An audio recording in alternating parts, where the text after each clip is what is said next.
मतलब आसक्ति है, तो जीव गोस्वामी कहते हैं ये भक्ति का शुरुआत है। भक्ति का शुरुआत क्या है? जिसमें व्यक्ति भगवान को प्राप्त करना चाहता है परंतु आसक्ति का त्याग नहीं कर सकता। हम सब की अधिकतर यही अवस्था होती है ना, हम दोनों नाव पे चलना चाहते हैं। हमको अपने आसक्ति को भी है, आसक्ति भी है, हमारी इंद्रिय तृप्ति भी हमने नहीं छोड़ी है पूर्णतया, लेकिन हम भगवत प्राप्ति भी करना चाहते हैं। तो भगवान स्वयं इस बात की पुष्टि करते हैं उद्धव जी को, और ये बहुत महत्वपूर्ण श्लोक है। कई आचार्यों ने इसकी बहुत जगह टीकाएं लिखी हैं। भगवान क्या कहते हैं?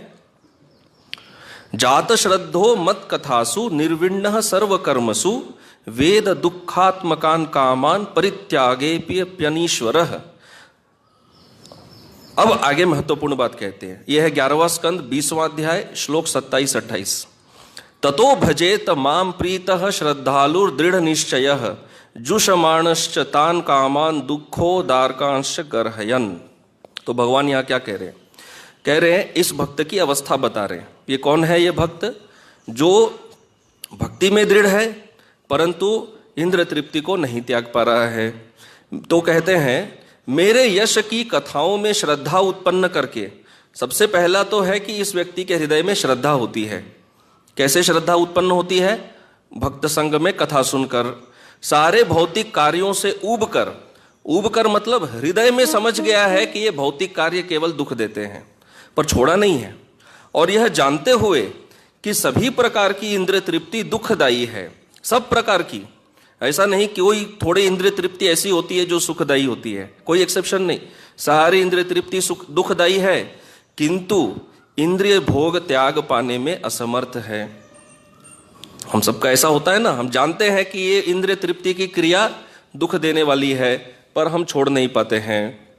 अर्जुन भी भगवान से गीता में यही प्रश्न करते हैं कि व्यक्ति जानते हुए भी काम ये इंद्रिय तृप्ति को क्यों नहीं छोड़ पाता है। तो आप भगवान यहाँ आगे कह रहे ऐसे भक्त को क्या करना चाहिए? क्या उसे अपना जीवन दुख में और गिल्ट में निकाल देना चाहिए? अरे मैं कितना बड़ा दुराचारी हूँ, मैं भक्ति कर रहा हूँ फिर भी मैं ये इंद्रिय तृप्ति नहीं त्याग रहा हूँ। नहीं, भगवान कह रहे हैं पहली बात मेरे भक्त को चाहिए कि वह सुखी रहे। पहले तो उसको सुखी रहना चाहिए। भगवान अपने भक्त को कभी दुखी नहीं देखना चाहते। तो इसका मतलब तो ये वो दोनों हाथ में लड्डू वाला बात हो गया। भगवान ने लाइसेंस दे दिया कि भोग भी करो और भक्ति भी करो, दोनों एक साथ नहीं। भगवान क्या कह रहे हैं? अत्यंत श्रद्धा तथा पूर्ण विश्वास के साथ मेरी पूजा करें। मतलब वो ये विश्वास रखे कि मेरे अंदर जितनी भी भोग वासनाएं हैं, भक्ति उन सब को नष्ट करने में पूर्णतया सक्षम है। ये दृढ़ विश्वास होना चाहिए। इस संसार में ऐसा कोई अनर्थ नहीं है जिसको भक्ति जलाकर राख नहीं कर सकती, वो सब करने में सक्षम है। ये पूर्ण विश्वास से पूजा होना चाहिए। कभी कभी इंद्रिय भोग में वह लगता है, भगवान स्वयं स्वीकार कर रहे हैं। कभी कभी लोग सोचते हैं भगवान बहुत इम्प्रैक्टिकल है। भगवान कोई इम्प्रैक्टिकल नहीं है। गीता में भगवान ने इतना डिटेल में नहीं समझाया है, तो उद्धव गीता पढ़ना चाहिए, वहाँ हर बात को बहुत विस्तार में समझाए हैं। भगवान स्वयं कह रहे हैं कि ऐसा व्यक्ति इंद्रिय भोग में कभी कभी लगता है, वह जानता है कि समस्त प्रकार की इंद्रिय तृप्ति का परिणाम क्या है? दुख है, और वह ऐसे कार्यों के लिए सच्चे दिल से पश्चाताप करता है। ये महत्वपूर्ण है। भक्ति में पूरा दृढ़ विश्वास के साथ लगे, लेकिन ये न समझे कि ये इंद्रिय तृप्ति का अभी हमको क्या मिल गया है? लाइसेंस मिल गया है। भगवान कह रहे हैं उसके हृदय में पश्चाताप होना चाहिए। किसके लिए? इंद्रिय तृप्ति के लिए, कि मैं जानता हूँ फिर भी मेरे पूर्व जन्मों के कर्म ऐसे हैं कि मैं जानते हुए भी इनको त्याग नहीं कर पा रहा हूँ। मुझे पता है ये मुझे भविष्य में दुख ही देगा। तो यह पश्चाताप होना चाहिए। यदि यह पश्चाताप नहीं है तो फिर वो क्या हो जाता है? 7वां नामापराध हो जाता है। हाँ, नाम के बल पर पाप करना। नाम क्या है वो संस्कृत में? नामनाद बला यस्य ही पाप बुद्धि। तो वो पाप बुद्धि है। लेकिन यहाँ भगवान वो बात नहीं कह रहे। वह पश्चाताप करता है, वो प्रयास करता है, परंतु वो देखता है मैं हार जा रहा हूँ। तो उसके हृदय में दृढ़ विश्वास होना चाहिए, मैं अपने अनर्थों से हार रहा हूं, परंतु भक्ति कभी अनर्थों से हारती नहीं है। भक्ति देवी एक दिन मुझे इस युद्ध में अवश्य विजय दिलाएगी। तो श्रद्धा का अर्थ यहां पर क्या है? केवल कथा में नहीं, भक्ति के कोई भी कार्य में श्रद्धा हो सकती है। तो ये पूर्ण विश्वास होना चाहिए कि भक्ति अवश्य ही एक दिन मुझे विजयी करेगी और इन अनर्थों से दूर कर देगी। तो अभी यदि वो भक्ति करते करते अन्य कार्य भी करे तो क्या होना चाहिए उसके हृदय में? जो गोस्वामी समझाते हैं, उसका हृदय उद्विग्न होता है। उद्विग्न मतलब उसका हृदय डिस्टर्ब होता है कि मैं ये क्या कर रहा हूँ, मैं जब भी कर रहा हूँ, मैं भगवान का पूजा कर रहा हूँ और उसके बाद ये इंद्रिय तृप्ति कर रहा हूँ। तो ये इसका हृदय से उद्विग्न होना चाहिए। अन्येषु कर्मसु उद्विग्न, अन्य कर्मों में उद्विग्न। क्यों उद्विग्न? क्योंकि वो जानता है कि भक्ति ही जीवन का श्रेय है। ये जानते हुए भी अन्य कर्म मैं कर रहा हूं तो मैं मूर्ख हूं, उस पर पश्चाताप होना चाहिए। लेकिन वो करता क्यों है ये इंद्रिय तृप्ति? अब यहां पे इंटरेस्टिंग पॉइंट है। हम साधारणतः सोच सकते हैं कि इंद्रिय तृप्ति मतलब कोई पाप कर्म करना वगैरह भी का भी भगवान यहाँ पर बात कर रहे हैं। जीव गोस्वामी एकदम क्लियर करते हैं, ये जो इंद्रिय तृप्ति पे पछतावे का भगवान बात कर रहे हैं, ये पाप कर्म का बात नहीं कर रहे हैं। पाप कर्म तो छोड़ना ही छोड़ना है। जो पुण्य कर्मों के फल से जो इंद्रिय तृप्ति करते हैं, जो पाप के अंतर्गत नहीं आते, उन पर पछतावा होता है। उनका पछतावा का बात कर रहे हैं। ध्रुव महाराज ने कोई पाप नहीं किया। यदि वो इतने ऊंचे लोक की कामना किए तो ये कोई पाप नहीं था। ये विकर्म के अंदर नहीं आता है। और ध्रुव महाराज ने तो अभी वो लोक प्राप्त किया ही नहीं, उसमें इंद्रिय तृप्ति कुछ किया ही नहीं। केवल अपने उस संकल्प के लिए पछतावा कर रहे हैं कि मैं क्या संकल्प लेकर आया। परंतु फिर भी था वो इंद्रिय तृप्ति का ही संकल्प, प्रभुपाद जी स्पष्ट बताते हैं तात्पर्यों में, लेकिन वो पाप के अंतर्गत नहीं आता है। तो यहां कह रहे जो पूर्वकृत पुण्य कर्मों के फल से जो हम इंद्रिय तृप्ति करते हैं उन पर पछतावा होना चाहिए। पाप को तो त्यागना ही त्यागना है। और उसको भी अगर नहीं त्याग पा रहे हैं तो फिर और बहुत ज्यादा पछतावा होना चाहिए। लेकिन इतना पछतावा नहीं होना चाहिए कि भक्ति से श्रद्धा या दृढ़ विश्वास चला जाए। कोई ऐसा पुण्य, कोई ऐसा पाप नहीं है जिसको भक्ति देवी नष्ट नहीं कर सकती है। ये श्रद्धा बहुत महत्वपूर्ण है। तो उसको ये सत्य जानना चाहिए कि इंद्रिय तृप्ति केवल दुख देती है। और भगवान कहते हैं ऐसा व्यक्ति किसका पात्र है? भगवान कहते हैं ऐसा ही व्यक्ति भक्ति का पात्र है। यदि वो आरंभ से ही पूर्णतया वैरागी होता तो वो भक्ति में रुचि नहीं लेता, वो ज्ञान मार्ग में रुचि लेता। कई लोग होते हैं जिनको अपने वैराग्य का बड़ा अहंकार होता है तो भक्ति में उतना रुचि नहीं लेते, हृदय उतना द्रवित नहीं होता है। और कोई कर्म में रुचि जिनको बहुत आसक्ति है वो भी भक्ति में रुचि नहीं ले पाएंगे। तो भक्ति का पात्र कौन है? ये बीच वाला व्यक्ति जो भगवत प्राप्ति चाहत में रुचि रखता है लेकिन आसक्तियों को नहीं त्याग पा रहा है। तो जब नारद मुनि आए थे ध्रुव महाराज के पास तो ध्रुव महाराज ने भी उनको यही कहा ना कि ये सब ज्ञान आप जाके किनको दीजिए। ध्रुव महाराज ने कहा वो जो ब्राह्मण लोग हैं ना उनको ये सब ज्ञान आप दीजिए, जो ज्ञान मुझे दे रहे हैं, मुझे ये सब बातें मत बोलिए। तो उनको अपना आसक्ति था, लेकिन नारद मुनि के वचनों पर भी पूर्ण श्रद्धा थी और उनका जो गोल था इतना डिटर्मिनेशन था। तो भगवान एग्जैक्टली यही बात बोल रहे हैं, फुल्ली डिटरमाइंड इन भक्ति, और जो आसक्ति को नहीं त्याग पा रहा है। लेकिन भक्ति के उच्च अवस्था में ऐसा नहीं होता है। भक्ति रसामृत सिंधु में भी टीकाओं में जीव गोस्वामी और विश्वनाथ चक्रवर्ती ठाकुर भी टीका में समझाते हैं ये भक्ति का स्टार्टिंग स्टेज है। भक्ति का शुरुआत ऐसे ही होता है, दोनों युक्त रहते हैं, भगवत प्राप्ति की इच्छा और आसक्ति। ये आरंभिक अवस्था है भक्ति की। तो अब ये प्रश्न उठेगा, भाई आरंभ अवस्था में इतना आसक्ति है, क्या ऐसा भक्त अनन्या भक्ति भी कर सकता है, शुद्ध भक्ति भी कर सकता है? कर सकता है। ज्ञान मार्ग में ये संभव नहीं है, कर्म में संभव नहीं है, भक्ति में संभव है। तो भक्ति क्या है? पूर्ण रूप से स्वतंत्र। वह किसी आसक्ति से भक्ति किसी आसक्ति, विरक्ति वगैरह किसी श्रद्धा पर भी भक्ति निर्भर नहीं करती है। भक्ति में प्रगति के लिए श्रद्धा आवश्यक है, परंतु भक्ति अपने आप में श्रद्धा पर निर्भर नहीं करती है। क्यों? भक्ति देवी भगवत भक्त से ही श्रद्धा भी दिलवा देती है, वो सब कर देती है। इसलिए भक्तों को क्या कहा जाता है? कहते हैं ना, बस आप आकर कथा में बैठिए। कभी ये कहते हैं कि कोई कंडीशन है, कोई एलिजिबिलिटी है, ये लेकर आइए, वो लेकर आइए, ऐसा व्यक्ति आ सकता है, ऐसा नहीं आ सकता है। कहते हैं बस कथा में बैठिए। प्रभुपाद जी क्या कहते हैं? Just chant Hare Krishna, just do this, just do that. तो ये जस्ट का क्या अर्थ है कि भक्ति में कोई एलिजिबिलिटी नहीं होता है, भक्ति किसी पर निर्भर नहीं करती है, वह पूर्णतया स्वतंत्र है। जीव गोस्वामी कहते हैं स्वतः शक्तिमत्वेन अन्य निरपेक्षत्वात्, वह स्वतः पूर्ण शक्तिमान है। जैसे भगवान पूर्ण स्वतंत्र है, भगवान की भक्ति शक्ति भी पूर्णतया स्वतंत्र है, वो किसी पर निर्भर नहीं करती है। यहाँ तक कि भक्ति देवी भी भगवत भक्तों की इच्छा के हिसाब से कार्य करती है, भगवान के नहीं। भक्ति देवी पूर्णतया स्वतंत्र है, भक्त जिसको प्रचार करना चाहे करते हैं। भक्ति देवी भगवान से परमिशन नहीं लेती है कि इस व्यक्ति को भक्त बनाना चाहिए या नहीं बनाना चाहिए। तो अब ये प्रश्न उठेगा कि भक्ति के पूर्व में ये जो कर्म का आसक्ति है, क्या ये दूर करना आवश्यक है? तो ये आवश्यक नहीं है। क्यों आवश्यक नहीं है? जब हृदय में श्रद्धा उत्पन्न होगी ये आसक्ति स्वयं ही चली जाएगी। परंतु ज्ञान मार्ग में क्या होता है, ये आसक्ति को त्याग पहले करना पड़ता है, फिर एंट्री करना पड़ता है। दरवाजे के अंदर प्रवेश करने से पहले उनको छोड़ के अंदर जाना पड़ता है। पहले वैराग्य करो, फिर उस मार्ग का पालन करो। भक्ति देवी क्या कहती है, आप बस अंदर आ जाओ, आपका आसक्ति विरक्ति वगैरह सब हम टेक केयर कर लेंगे, आप बस भगवत कथा में रुचि लो, सब टेक केयर हो जाएगा, कोई चीज़ का चिंता नहीं करना है। तो बस ये विश्वास होना चाहिए। लेकिन अब यहाँ थोड़ा टेक्निकल बात है। जब भगवान भक्ति का अधिकार कहते हैं, उसमें भी भगवान कहते हैं निर्विण्णः। ज्ञान मार्ग में भी भगवान ने कहा था निर्विण्णः, उसको वैराग्य होना चाहिए, और भक्ति के अधिकार में भी कहते हैं निर्विण्णः। तो ये दोनों में भेद क्या है? भेद ये है, जीव गोस्वामी कहते हैं ज्ञान में जब भगवान निर्विण्ण कह रहे हैं वो कंडीशन बता रहे हैं, पहले निर्विण्ण हो फिर इस ज्ञान मार्ग का पालन करो।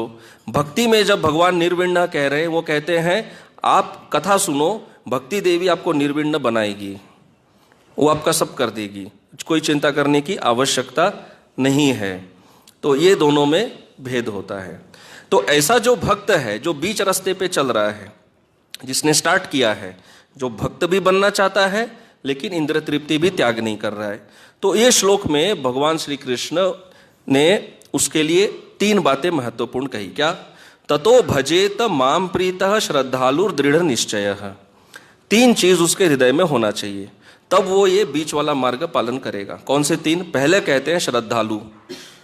श्रद्धालु अर्थात विश्वासवान, उसे इस पर श्रद्धा, भक्ति पर श्रद्धा होनी चाहिए, पहली बात। दूसरा प्रीतः। प्रीतः का अर्थ क्या कहते हैं कि सेवा में जो रुचि प्राप्त होती है उस रुचि में उसको आसक्ति होना चाहिए। मतलब रुचि अर्थात स्वाद, सेवा के स्वाद में आसक्ति होना चाहिए। तो मैं जब ये तैयार कर रहा था तो मुझे आनंद प्रभु का ऑफरिंग याद आ रहा था। तो प्रभु जी बता रहे थे ना कि प्रभुपाद जी आसक्त नहीं थे, अंत समय में उन्होंने क्या कहा, नो डिजायर। तो नो डिजायर फॉर व्हाट? अभी कोई पूछे अरे प्रभुपाद को जीवन के सर्वोच्च अवस्था में समाधि में सेवा का ही डिजायर नहीं है, ऐसा कैसे? नहीं, उस सेवा की जो पर्टिकुलर क्रिया है उसमें आसक्ति नहीं है। लेकिन जीव गोस्वामी प्रीतः का अर्थ देते हैं सेवा का जो स्वाद होता है वो स्वाद में आसक्ति होना चाहिए, नहीं तो वो नहीं सेवा को आगे कर नहीं पाएगा। सेवा के स्वाद में आसक्ति होना बहुत महत्वपूर्ण है। यही तो हमको सेवा में टिका के रखता है ना। प्रभुपाद जी कहते हैं मैंने इन शिष्यों को कोई धन पैसा नहीं दिया, फिर भी ये लोग 24 घंटे सेवा करते हैं, तो कुछ तो मिल रहा है। वो शुद्ध भक्त हो ना हो, हर भक्त, कोई भक्त 15-20 साल से भगवान का नाम ले रहा है, तो भले ही वो शुद्ध भक्त ना हो लेकिन उसको कुछ तो स्वाद मिल रहा है, नहीं तो दिन प्रतिदिन 2-2 घंटा कोई कैसे दे सकता है। तो सेवा की रुचि में आसक्ति, ये स्वाद में उसको आसक्ति होना चाहिए। और तीसरा दृढ़ निश्चय। तो दृढ़ निश्चय का साधारण तौर से अर्थ है डिटरमाइंड होना, लेकिन जीव गोस्वामी बहुत स्पेसिफिक डेफिनेशन देते हैं। दृढ़ निश्चय का अर्थ वो कहते हैं ऐसा भक्त जो साधन करता है, भक्ति में जो साधना करता है, साधना कभी भी भंग नहीं होना चाहिए। ये वो दृढ़ निश्चय का अर्थ कहते हैं। साधन भंग नहीं होना चाहिए, आज जप किए कल जप नहीं किए, वैसा नहीं होना चाहिए। साधन भंग नहीं होना चाहिए, ये है दृढ़ निश्चय कि यदि मेरी वासनाएं मुझे सता रही है, मेरे अंदर अनर्थ है, मैं इंद्र तृप्ति त्याग नहीं कर पा रहा हूँ, ठीक है, लेकिन इंद्र तृप्ति त्याग नहीं कर पा रहे इसका मतलब ये नहीं कि जपमाला को ही त्याग कर दे, क्या फायदा हो रहा है जप करके, ये देखो ये जप करके मेरा इंद्रिय तृप्ति तो जा नहीं रहा है, नहीं, तो फिर श्रद्धा में कमी है। ये श्रद्धा पूरा होना चाहिए। इस संसार का ऐसा कोई मैल नहीं है जो भक्ति देवी जिसको साफ नहीं कर सकती। यहां तक कि भागवत में क्या कहा गया है आरंभ में, कि जब कोई व्यक्ति भागवत कथा सुनने का निश्चय करता है तभी भगवान उसके हृदय से मैल साफ करना दूर कर देते हैं। कथा में आके बैठना तो बहुत आगे की बात है, केवल इस निश्चय से ही भगवान प्रसन्न हो जाते हैं। तो इंद्र तृप्ति वो क्यों नहीं छोड़ रहा है? तुरंत वो त्याग नहीं कर पा रहा है। तो लेकिन ऐसे व्यक्ति में अपनी वासनाओं के प्रति क्या होना चाहिए? घृणा होना चाहिए। अनर्थ से प्रेम नहीं होना चाहिए, सेवा की रुचि से प्रेम होना चाहिए, वासनाओं से घृणा होना चाहिए। क्यों घृणा होना चाहिए? क्योंकि उसको पता होता है कि ये वासनाएं मुझे जीवन में केवल दुख और शोक देंगी। इंद्र तृप्ति करके भक्त को क्या मिलता है? इंद्र तृप्ति समाप्त करने के बाद दुखी होता है ना। कोई होटल में खाने जाता है, जब तक जा रहा है तब तक ठीक है, थोड़ा अच्छा लग रहा है, बाद में हृदय में क्या लगता है? यार वो जो भी है वो होटल में वो मंदिर का प्रसाद का स्वाद नहीं है, है ना। ऐसा अनुभव होता है या नहीं होता है कि इंद्र तृप्ति करके थोड़ा सा देर का ही सुख है, बाद में वो हृदय में शोक उत्पन्न करता है। इसलिए इन वासनाओं से घृणा होना बहुत महत्वपूर्ण है। तो ऐसा भाव रहते हुए भी व्यक्ति भक्ति कर सकता है। तो क्या इसका ये अर्थ निकलता है कि शास्त्र इंद्र तृप्ति को बढ़ावा देना चाहते हैं? नहीं, शास्त्र कोई भी ऐसा कर्म जो पाप है उसको कभी रेकमेंड नहीं करता है। भगवान के इस श्लोक को किसी पाप कर्म का लाइसेंस नहीं बनाना चाहिए। जीव गोस्वामी एकदम क्लियर करते हैं, यहाँ केवल पुण्य कर्मों की इंद्र तृप्ति का बात है, पाप कर्मों का कोई बात नहीं है। तो एक बहुत महत्वपूर्ण ये देते हैं, प्रमाण देते हैं। भगवान विष्णु किन से प्रसन्न होते हैं? पुराण में कहा गया है, परपत्नी परद्रव्य परहिंसासु यो मतिम न करोति पुमान भूप तुष्यते तेन केशव। कि भगवान केशव 3 प्रकार के व्यक्तियों से प्रसन्न होते हैं। कौन? जिसकी मति परपत्नी में नहीं होती, नंबर 1। दूसरा, जिसकी मति परद्रव्य में नहीं होती, परद्रव्य अर्थात अन्य व्यक्ति का धन जो उस पर आंख नहीं लगाता है। और तीसरा, परहिंसासु, जो किसी अन्य जीव पर हिंसा वृत्ति नहीं रखता है। ऐसे व्यक्ति से भगवान प्रसन्न होते हैं। तो ये तो पाप कर्म हो गए। तो भगवान कभी ये नहीं कहते कि वो भक्ति भी करता है और पाप में भी रुचि लेता है, नहीं। तो इसका मतलब यदि कोई भक्त भक्ति करते हुए भी कोई पाप कर्म करता है तो हमें उनकी निंदा करनी चाहिए? फिर नहीं, भगवान गीता में कहते हैं स्ट्रिक्टली फॉरबिडन। अपि चेत सुदुराचारो, यदि बहुत दुराचारी भी है लेकिन भजते माम अनन्य भाग, जब तक वो मेरा अनन्य भजन में है, साधु रेव स मंतव्य, उसको साधु समझो। क्यों? सम्यक व्यवसितो ही सह, वह पूर्ण रूप से मेरी भक्ति और सेवा में क्या है? वह लगा हुआ है। लेकिन यहां पर सुदुराचारों का बात कह रहे हैं, वो दुराचारी है। तो यहां पे भी वही बात हो जाएगा कि ये भी बढ़िया लाइसेंस है, दुराचार और भक्ति बढ़िया हो गया। जीव गोस्वामी कहते नहीं, भगवान यहां पर केवल ऐसे व्यक्ति के अनादर का दोष बता रहे हैं। क्यों अनादर? क्योंकि यदि हम ऐसे भक्त का अनादर करते हैं तो इसका मतलब यह है कि हमें भी भक्ति पर श्रद्धा नहीं है। हमें यह श्रद्धा नहीं है कि वो जो दृढ़ता से भक्ति कर रहा है वो भक्ति उसके अनर्थ को नष्ट कर देगी। हमें यह श्रद्धा भक्ति पर ही नहीं है। तो हम जब इसका अनादर कर रहे हैं तो हम किसका अनादर कर रहे हैं? हम भक्ति का ही अनादर कर रहे हैं कि भक्ति कमजोर है, भक्ति इसको साधु नहीं बना सकती। भगवान कहते हैं वो साधु है। वो क्यों साधु है? क्योंकि अगले श्लोक में कहते हैं कि क्षिप्रम भवति धर्मात्मा, वो बहुत जल्दी क्या बनेगा? धर्मात्मा बनेगा। तो जीव गोस्वामी कहते हैं इनडायरेक्टली भगवान ऐसे भक्त को भी इंडिकेशन दे रहे हैं कि 9.30 ही मेरा गीता का लास्ट श्लोक नहीं था, उसके आगे मैंने और एक बात बताया। क्या? यदि आप सुदुराचारी है, यदि मैं सुदुराचारी हूं, अगले श्लोक में क्या कह रहे हैं? मुझे क्या बनना है? धर्मात्मा बनना है। दुराचारी होते हुए ही यदि धर्मात्मा हो जाए तो इस श्लोक की कोई आवश्यकता ही नहीं पड़ती। तो धर्मात्मा तो बनना पड़ेगा, लेकिन चूंकि दृढ़ता से भक्ति कर रहे हैं तो उस पर पूर्ण विश्वास होना चाहिए और अन्य भक्त को भी विश्वास होना चाहिए कि जब तक ये पूर्ण दृढ़ता से भक्ति कर रहा है, साधन भजन कर रहा है, तो कोई अनर्थ इसका कुछ बिगाड़ नहीं सकता। इसलिए भगवान कहते हैं कौन्तेय प्रतिजानी ही न मे भक्त प्रणश्यति। इस संसार में कोई इतना बड़ा अनर्थ नहीं है जो भक्त का सर्वनाश कर सके। कोई अनर्थ भक्ति पर कभी भारी नहीं पड़ता। भक्ति सदैव अनर्थों पर भारी रहती है। भक्ति उनको जलाकर नष्ट कर देगी, परंतु उसमें थोड़ा समय लगता है। तो यहाँ पर ध्रुव महाराज के उदाहरण से बहुत महत्वपूर्ण शिक्षा है कि इंद्र तृप्ति पर क्या होना चाहिए, पछतावा होना चाहिए। ध्रुव महाराज का लेवल तो बहुत हाई है, वो तो केवल अपनी इच्छा और संकल्प पर ही इतना पछतावा कर रहे हैं। तो कम से कम इंद्र तृप्ति जो करते हैं उन क्रियाओं पर, उन आसक्तियों पर तो बहुत पछतावा होना चाहिए। लेकिन इतना पछतावा, इतना गिल्ट में नहीं कि भक्ति ही ढीला पड़ जाए। सदैव ये श्रद्धा होना चाहिए कि भक्ति हमें अवश्य ही सारे अनर्थों के सागर से उबार कर इस संसार के पार भगवत धाम अवश्य ले जाने में पूर्णतया समर्थ है। ये दृढ़ विश्वास यदि है तो विश्वनाथ चक्रवर्ती ठाकुर कहते हैं कि मैंने जितने पाप किए, जितने भी अपराध किए, मैं उनके लिए नरकों में रहने तैयार हूँ, परंतु मैं कभी भी भगवान का, भक्ति का और भक्त का त्याग नहीं करूँगा।